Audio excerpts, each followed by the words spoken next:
I met this guy in the lobby that seems to know a little about fighting, so I thought we'd give him a shot. Around in the dumpster, you know. This is Randy Couture, and Randy is one of the real OGs of MMA. I think, was it fourth person, I think, in the Hall of Fame? Yep, And I think that's right. I forgive me, I don't have the stats memorized, but for 5-6-time champion. I know first person to be 2-division champion. I was first to win it in 2 divisions, and I won the heavyweight championship 3 times and the light heavyweight championship 3 times. One of those was an interim title against Chuck, so sometimes that doesn't show up in the stats. I'm like, they gave me a belt, I think it counts. So they give you a belt, it counts. Yeah. They give you a belt, it counts. That's one more belt than I got. Now, let's be honest, they're not great for holding up your drawers. They literally sat in my closet for years, and then I finally got a case to put them in, but they are pretty cool. We'll do some Q&A in a bit, and maybe just story tell back and forth a little bit first. But Randy spent a number of years in the military, military background, went to college wrestling, Oklahoma State. So is that the beginning of your MMA training? Is college wrestling, or? I guess, obviously for me it started at 10 years old. I walked out on a wrestling mat on a whim. One of my best friend's older brothers were wrestling. We went to watch them wrestle in the district meet, and they thought it was funny and threw us in a novice tournament. And I got my first bloody nose, and I pinned a kid with a headlock, and I'm like, I'm hooked. This is it. And I rolled into junior high that next year and started wrestling. Turned out to try and get the attention of a deadbeat dad, which didn't work. He never saw me wrestle a single match, but I found a place I seemed to flourish, and fighting just became an extension of wrestling for me. I've been wrestling since I was 10. I jokingly say I've been folding clothes with people in them since I was 10 years old.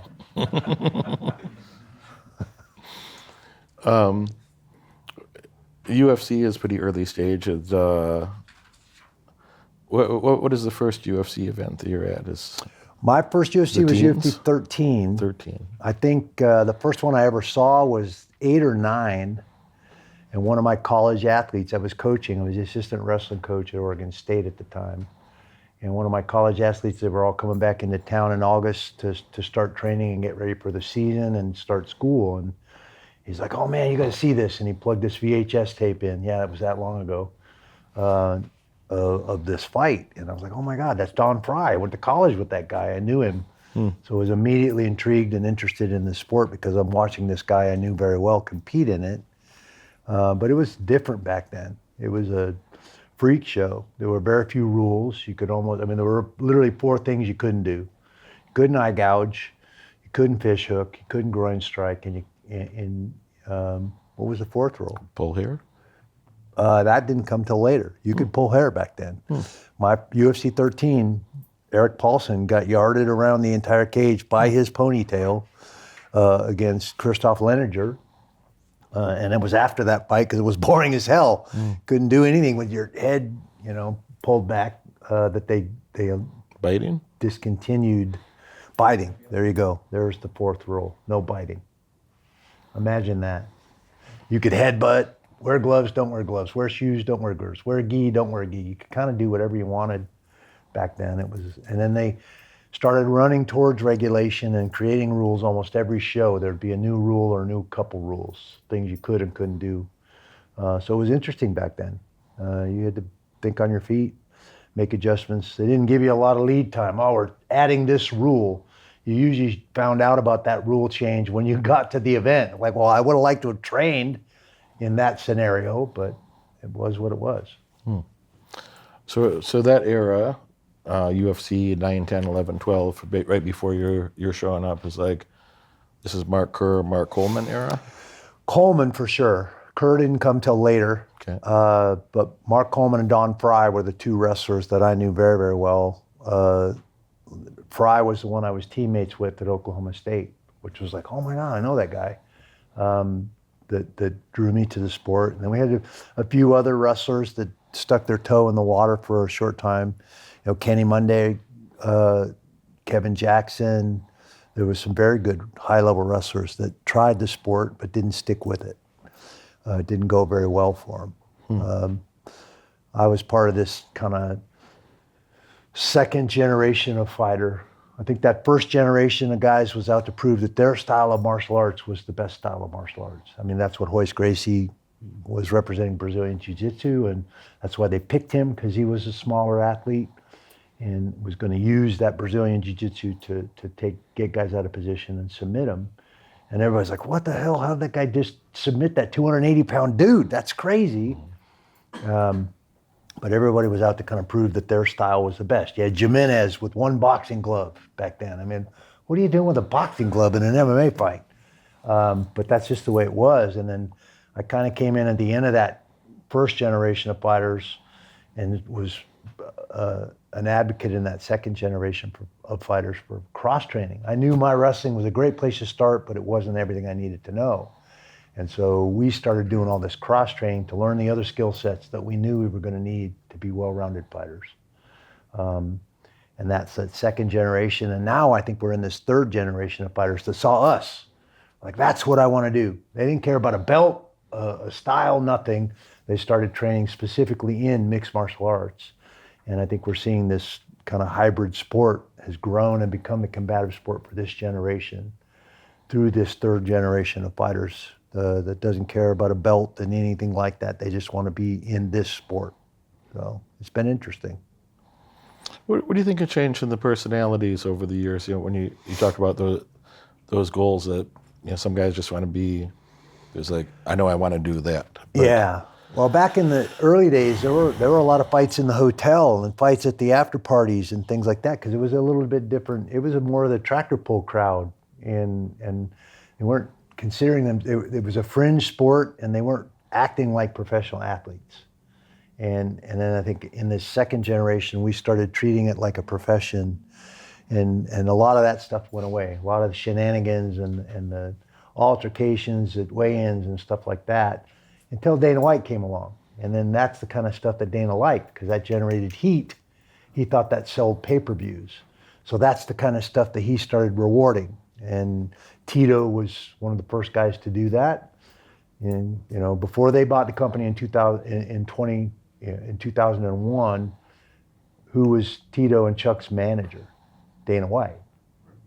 So he was encouraging them to run their head and talk that smack and do all that sort of thing, because that's the kind of thing he liked. It was definitely the WWE model. It wasn't about prize fighting. It was about who's going to talk the most smack and generate the most interest and heat for that main event. And I wasn't a fan of that, honestly. I thought that took away from the sport and the martial arts and what we were doing. And I chose not to act that way and not to build a persona and kind of be one of those guys. I kept it very simple. And I think that made it easier for me. And we were talking a little bit about Tito, and you know, he's kind of the first one to talk smack, to generate heat, and to play that psychological warfare game. You know, if I can get you angry at me and to think about anything but technically how to beat me, then I'm probably winning. And that was his goal. He's going to say all kinds of crazy stuff to piss you off, in hopes that you're not technically and tactically figuring out how to beat him, because your emotions are involved. And a mad fighter is a bad fighter. You don't want to be angry walking into that cage. You need to be very, very within yourself, clear, calm, collected, know exactly what you trained to do, and go out there and execute that plan. And if you're angry or let emotions get involved, you're going to make mistakes. You're going to be reckless, and it's going to cost you. Make that note for me somewhere. A mad fighter is a bad fighter. Oh, that's a really great quote. That's a really great quote. And I understood that psychology or philosophy, and I get that, but that's a really great summary statement of that psychological phenomenon. It's easy for me to sit on the couch. You know, I've never been a professional fighter. It's easy to sit on the couch or sit in the front row at the UFC, and you look at the thing and have an opinion of this or that. But I had that thought different times that, you know, Royce and I have become good friends over time, and he stays with me frequently. We train together frequently, and helped me a lot. But particularly their defense helped me a lot in jiu-jitsu. And I used to say all the time, he's like, you don't celebrate in front of your opponents, that you have your victory, so you should, why would you disrespect your opponent? You should say, this is a very tough man, it's going to be a difficult fight. Yeah. I'm training, preparing with that in mind, that I know this guy is very talented. Right? Because if the guy beats you, you at least complimented him before you got your ass kicked. And you didn't say, Yeah. this guy's an I idiot guess and a piece. that's a mentality I never understood. And even with Tito, you knew when you signed to fight Tito, and I fought Tito, what you signed up for. He's going to talk a whole bunch of shit. He's going to try and get under your skin. But I'm like, dude, you're walking out on a limb here. You're saying how bad this guy is and how bad you're going to beat him. What happens if you lose that fight? Where did you just leave yourself? You talked all this mad crap about that guy, and then you went out and he beat you. That didn't make a lot of sense to me. Like, no, I'm going to talk this guy up. He's amazing. He's a great fighter. I'm looking forward to competing against him and trying to figure out how to solve the problems that he poses, because that's what fighting is. It's problem solving. If I run him down and tell everybody what a piece of crap he is, and then he goes out and beats my ass, where did that leave me? They just cut that tree limb off behind me, and that's a long way down. So I wanted to build the guy I was fighting up and then go out and beat him. Now that left me in a great place. So Hoyce would make that point primarily. And secondarily point, he said, after you beat your opponent, if you're jumping up and down and thanking the heavens and celebrating, doesn't look like you were wonderfully prepared, that...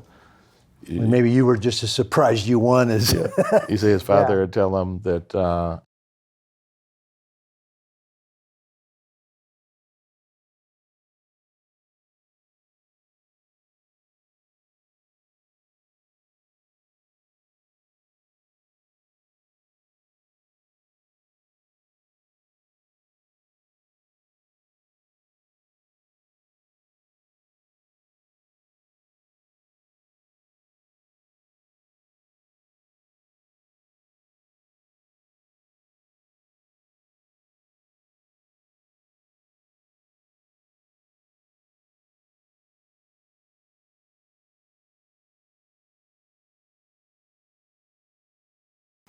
all fought the toughest guys.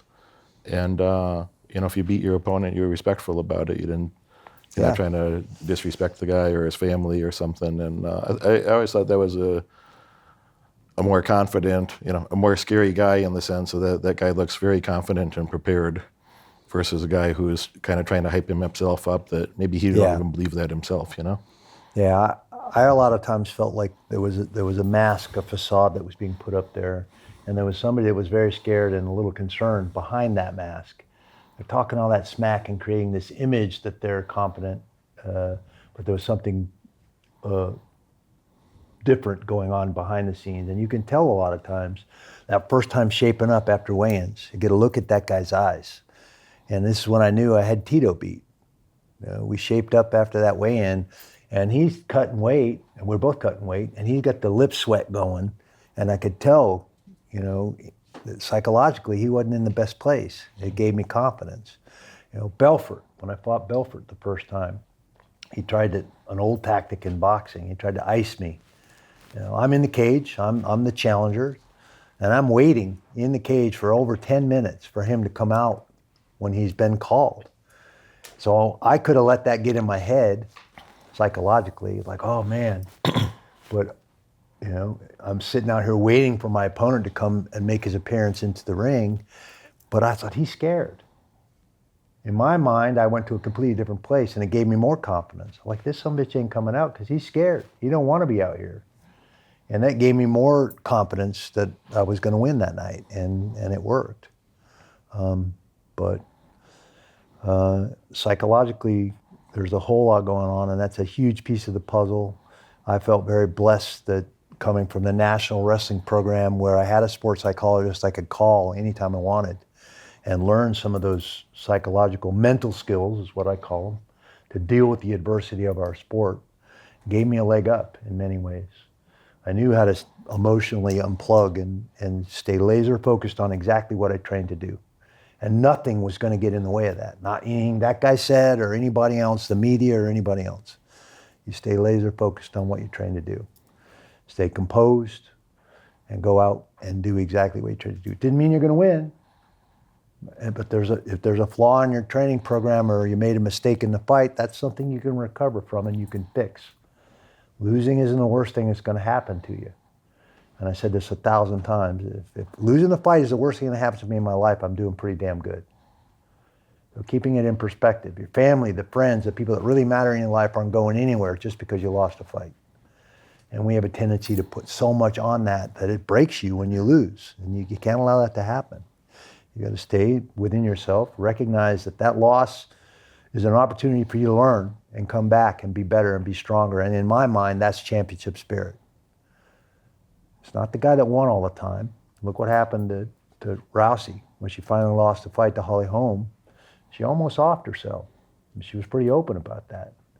She got a little too caught up in the newspaper clippings and all the accolades. And here's a combat sports athlete that wrestled her way back to a bronze medal in judo. I'm sure she wanted that gold medal. She lost that match and still had the fortitude to wrestle her way all the way back to that bronze medal after that dream of a gold medal was gone. So it surprised me immensely when she didn't recover from the Holly Holm fight the way I thought she should have or could have. And again, I think a lot of that was the mental skills that it takes to deal with the adversity of walking out in that cage in front of 20,000 people and laying it on the line, being vulnerable. Never more alive in that morning, but boy, is it a butt pucker. Holy cow. You watch this video all the way through, and that tells me you're dedicated to learning more and earning far above average outcomes in your life. Congratulations for that. But now it's time to take action. If you could have earned those results by yourself, you would have done it already. My head coach has opened up a few spots on his high-demand calendar for an in-person, one-on-one strategy session to help you. On this call, we'll give you the pragmatic advice that you can implement tonight to get laser-focused on the right metrics and leave mediocrity far behind in your past. Click that link right now in the description below and apply for your call immediately. Do it now.